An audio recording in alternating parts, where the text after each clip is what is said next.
यह दृश्य है कैलाश पर्वत का, जहां योगेश्वर महादेव गहन ध्यान में लीन हैं। हिमशिखर की शांति भी उनके मन की निशब्द आनंदावस्था के सामने मौन प्रतीत हो रही है। शिव के मुख पर एक विशेष मुस्कान है, मानो वह किसी दिव्य लीला को अनुभव कर रहे हों। स्वामी, आज आपके मुख पर ऐसी आनंदमय आभा क्यों है? क्या आज कोई विशेष तिथि है जिससे आपका हृदय पुलकित हो उठा है? हे प्रिय गौरी, तुमने ठीक अनुमान लगाया। आज वही पावन तिथि है जब संपूर्ण सृष्टि के कल्याण हेतु श्री कृष्ण स्वयं प्रकट हुए थे। आज है भाद्रपद कृष्ण अष्टमी, श्री कृष्ण जन्माष्टमी। स्वामी, जब जब आप श्री कृष्ण के प्राकट्य की कथा कहते हैं, तब तब हृदय आनंद से भर उठता है। आज वह पुण्य रात्रि है, क्या आप कृपा कर पुनः वह लीला वर्णन करेंगे? आपके श्रीमुख से निकली वह कथा मेरे लिए अमृत तुल्य है। हे गौरी, तुम्हारा अनुरोध मेरे लिए आदेश समान है। वह लीला स्वयं दिव्य है और उस दिव्यता को स्मरण करना भी तप के समान ही है। श्रवण करो, मैं कहता हूँ श्री कृष्ण जन्माष्टमी का कथा। हे गौरी, जब जब अधर्म अपने चरम पर पहुँचता है, तब तब ईश्वर को स्वयं धरती पर अवतरित होना पड़ता है। द्वापर युग में भी ऐसा ही समय था। अधर्म की जड़ें गहराने लगी थीं। कंस जैसे अत्याचारी राजाओं ने भूमि को रक्तरंजित कर दिया था। पाप, अन्याय और लोभ ने धर्म को दबा दिया था। पृथ्वी स्वयं भार से पीड़ित होकर देवताओं से प्रार्थना करने लगी थी। देवताओं ने ब्रह्मा के साथ क्षीरसागर में भगवान विष्णु की स्तुति की और वहां स्वयं नारायण ने वचन दिया, जब जब धर्म की हानि और अधर्म की वृद्धि होती है, तब तब मैं स्वयं सृष्टि में अवतरित होता हूँ। और तब श्रीहरि ने निश्चय किया, वह पृथ्वी पर जन्म लेंगे, देवकी के गर्भ से यदुवंश में, और उनका नाम होगा कृष्ण कृष्ण कृष्ण कृष्ण कृष्ण कृष्ण कृष्ण। हे गौरी, यदुवंश में एक महात्मा पुरुष थे, वासुदेव। उनका विवाह हुआ देवकी से, कंस की प्रिय बहन से। विवाह बड़े ही धूमधाम से हुआ, लेकिन विधि का विधान तो कुछ और ही था।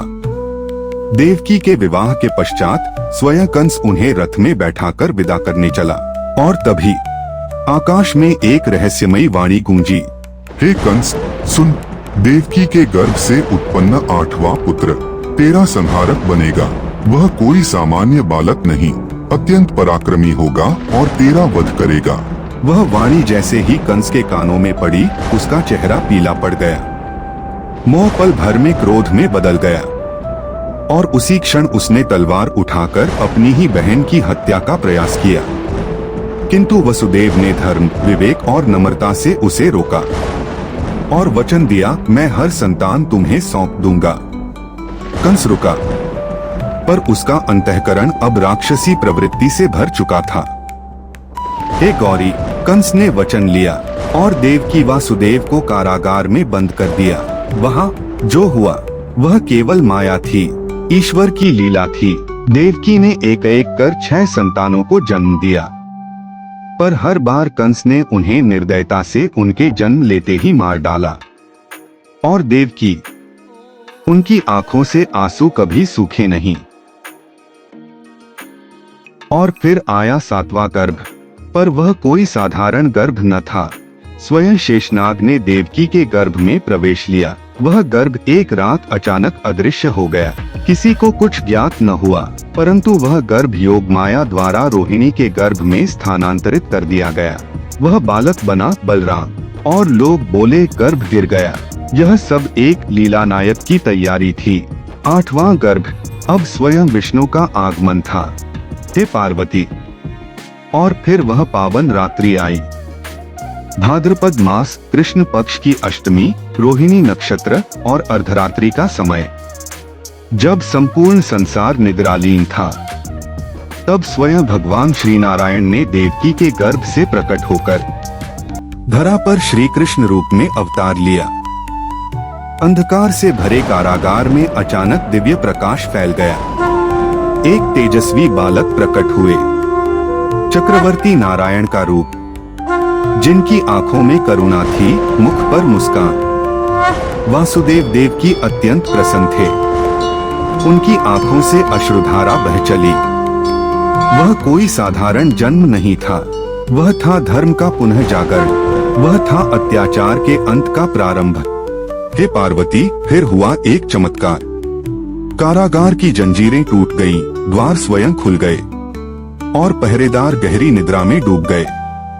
वासुदेव ने शिशु को एक टोकरी में रखा और चल पड़े गोकुल की ओर अपनी संतान को बचाने।